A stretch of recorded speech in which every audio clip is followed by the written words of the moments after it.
ሁለት የምዕራብ ዓለም ከፍተኛ ዲፕሎማቶች የኢትዮ ኤርትራ ጦርነት እንዳይጀመር አፋጣኝ እርምጃ እንዲወሰድ ጠይቀዋል። በሁለቱም ሀገራትና በህወሓት አንደኛው ፍንካሽ በኩል እየተደረገ ያለው እንቅስቃሴ አዝማሚያው ወደ ጦርነት የሚሄድ መሆኑን አመላካች ነው ብለዋል። ይህ ጦርነት ከተቀሰቀሰ የአፍሪካ ቀንድ ቀይ ባህር ታይቶ የማይታወቅ መጠን ሊበጠበጥ ይችላል ሲሉ አስጠንቅቀዋል። ጠቅላይ ሚኒስትር አብይ አህመድ ደግሞ ልክ እንደ ከዚህ ቀደም ሁሉ መከላከያ ገና ይጠናከራል የሚል መልእክት አስተላልፈዋል። እነዚህን አዳዲስ ጉዳዮች በዛሬው ጥንቅራችን እንመለከታለን። አብረን እንቆይ።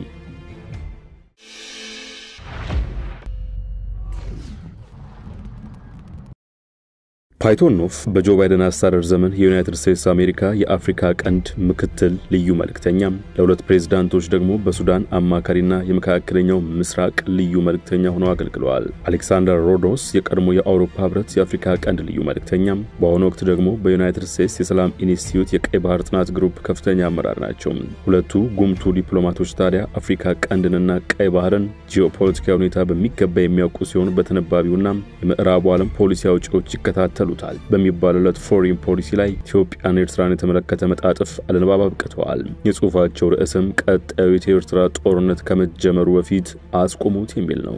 ሁለቱ ዲፕሎማቶች አተታቸውን የጀመሩት የሰሜን ኢትዮጵያው ጦርነት የቋጨውን የፕሪቶሪያ ዘላቂ ግጭት ማቆም ስምምነት ተከትሎ ስለተቋቋመው የትግራይ ክልል ጊዜያዊ አስተዳደር በወርሃ መጋቢት ሁለተኛ ዓመቱ ሊደፍን በተቃረበበት ወቅት ከፍተኛ እክል እንደገጠመው በማተት ነው።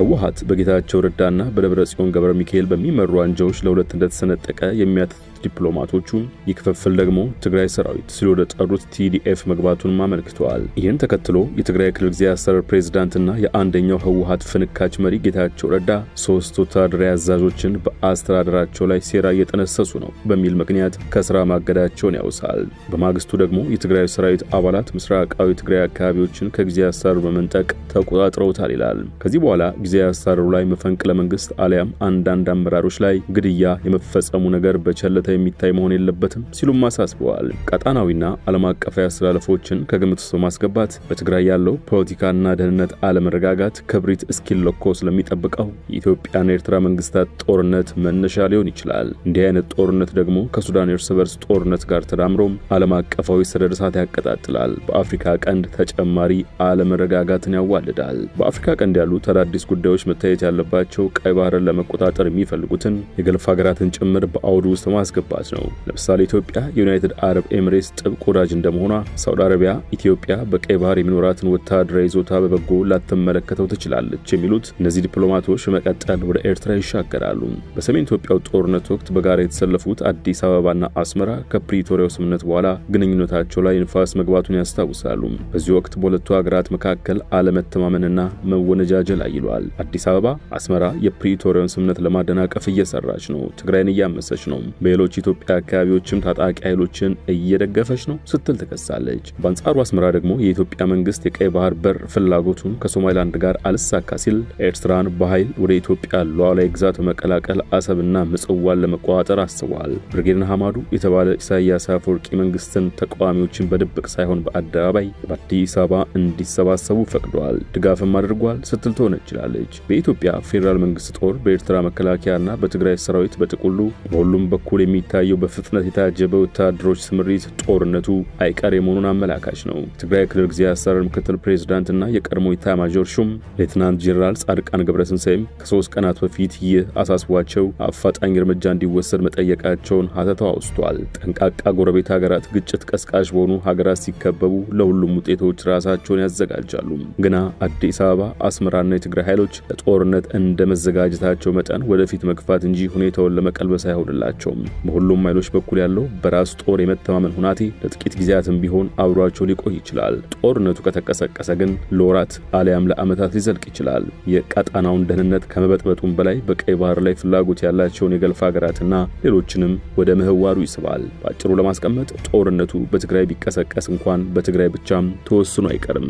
ከፍተኛ ሰብአዊ ቀውስ ያስከተለውን የሱዳን እርስ በርስ ጦርነት እየተካሄደበት ያለው አካባቢ ኢትዮጵያ፣ ትግራይና ኤርትራ ታከለውበት መጠኑን መገመት ቀላል ይሆናል። በጄኔራል አብዱል ፈታህ አልቡርሃን የሚመራው የሱዳን ብሔራዊ ጦር በሰሜን ኢትዮጵያው ጦርነት ወቅት ለህወሓት ድጋፍ አድርጓል። ለትግራይ ሰራዊት ስደተኞችም መጠለያ ሰጥቷል። አንደኛው የትግራይ ሰራዊት ፍንካችም ከኤርትራ ጋር በመሆን የሱዳን ብሔራዊ ጦር ከፈጥኖ ድራሽ ድጋፍ ሰጪ ኃይሉ ጋር ለሚያደርገው ውጊያ ድጋፋቸውን ችሏል። ይህ በእንዲህ እንዳለ ደቡብ ሱዳን በሌላ ዙር የግጭት ዋዜማ ላይ ትገኛለች። የሶማሊያ መንግስት ከአልሻባብ ጋር የሚያደርገው ፍልሚያ እንደቀጠለ ነው። ከኤርትራ የባህር ጠረፍ 180 ማይል ርቀት በምትገኘው የመን መቀመጫውን ያደረገው ሁቲ ደግሞ በቀይ ባህር ላይ በሚጓጓዙ መርከቦች ላይ ጥቃት መፈጸሙን ቀጥሏል። እንዲህ በነውጥ በሚታመስ ቀጠና ላይ የኢትዮ ኤርትራን ጦርነት መጨመር ምን ሊከሰት እንደሚችል መገመቱ ግልጽ ነው። ይህ ጦርነት ከተቀሰቀሰ ሰሜን ምስራቅ አፍሪካና ቀይ ባህርን ወደ ከፋ ቀውስ ይከታል። በእርስ በርስ ጦርነት እየወደመች ያለችውን ሱዳን ቀሪ ክፍል ያጠፋል፣ ቻድን ይንጣታል፣ ሳህልን ከቀይ ባህር የማገናኘው መስመር ያውካል ሲሉ አስጠንቅቀዋል። ጊዜው ባለብዙ ወገን ኮሚቴዎች ዲፕሎማሲያዊ ሂደቶችን የሚነድፉበት አይደለም። እንደ ሳውዲ አረቢያና ዩናይትድ አረብ ኤሚሬትስ ያሉ የገልፍ ሀገራት በቀንዱ መሪዎች ላይ ያላቸው የበዛ ተጽዕኖ እየታወቀ ለማሰብ ይከብዳል። ይህ ጦርነት እንዳይቀሰቀስ ሊያደርጉ የሚችሉት እነርሱ ናቸው። የፕሪቶሪያውን የዘላቂ ግጭት ማቆም ስምምነት ያዋለደው የምዕራቡና መካከለኛው ምስራቅ ከፍተኛ ትኩረት ከአፍሪካ ህብረት ጋር መተባበር ቀጥተኛና ዛቻ አዘል ማስጠንቀቂያ ካወጁ ምናልባት ለዲፕሎማሲያዊ መፍትሄ መንገድ ሊጠርጉ ይችላሉ።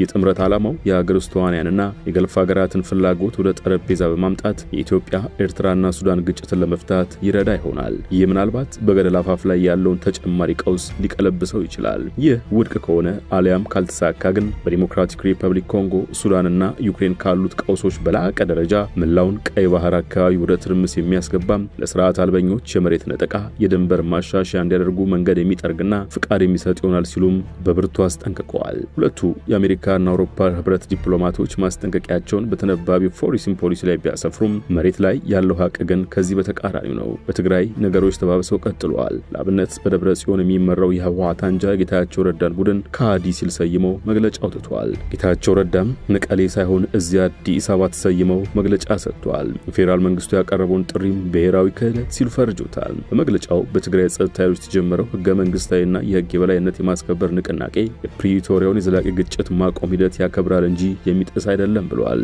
ሰራዊቱና አመራሩ የፕሪቶሪያን ስምምነት በከፈሉት መስዋዕትነት ያመጡ ሲሆን አሁንም ለተግባራዊነቱ እየታገሉ ነው በማለትም ህወሓት ትግራይ ህዝብና ሰራዊት ጊዜ ያሳሩ ተልዕኮውን ለመወጣት እንዲችል በአዲስ መልክ ሊዋቀር ይገባል በማለት ወስኗል። ስለዚህ የብሔራዊ ክህደት ቡድን ሲለገለጸው ጌታቸው ረዳን ቡድን በቀጥታም ሆነ በተዘዋዋሪ በትግራይ ላይ ሶስተኛ ወገን ጣልቃ እንዲገባ ያቀረበው ጥሪ ግልጽ ብሔራዊ ክህደትና የፕሪቶሪያን ስምምነት አደጋ ላይ የሚጥል በመሆኑ በፍጹም ተቀባይነት የለውም ሲሉ ውድቅ አድርጓል። ይህ በእንዲህ እንዳለ በአማካይ በየሁለት ቀን አንዴ ንግግር እያደረጉ በተለያዩ ኢትዮጵያ ክፍሎች ጉብኝት እያካሄዱ የሚገኙ ጠቅላይ ሚኒስትር አብይ አህመድ መከላከያ ገና ይጠናከራል ሲሉ ተደምጠዋል።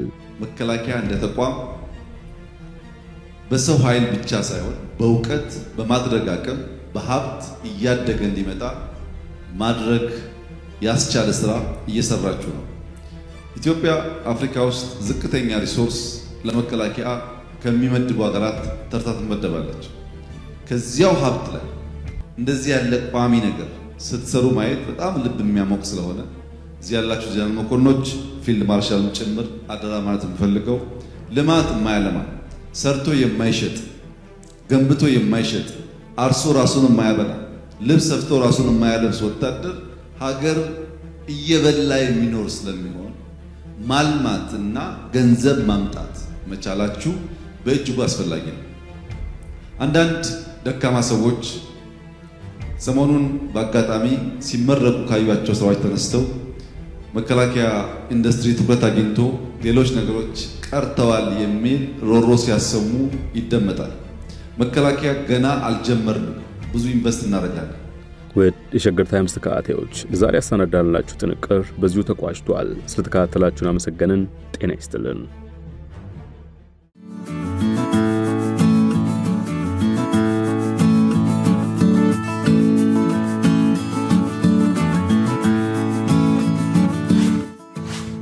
ሸገር ታይምስ ሚዲያን ሰብስክራይብ በማድረግና ደወሉን በመጫን ይከተሉን።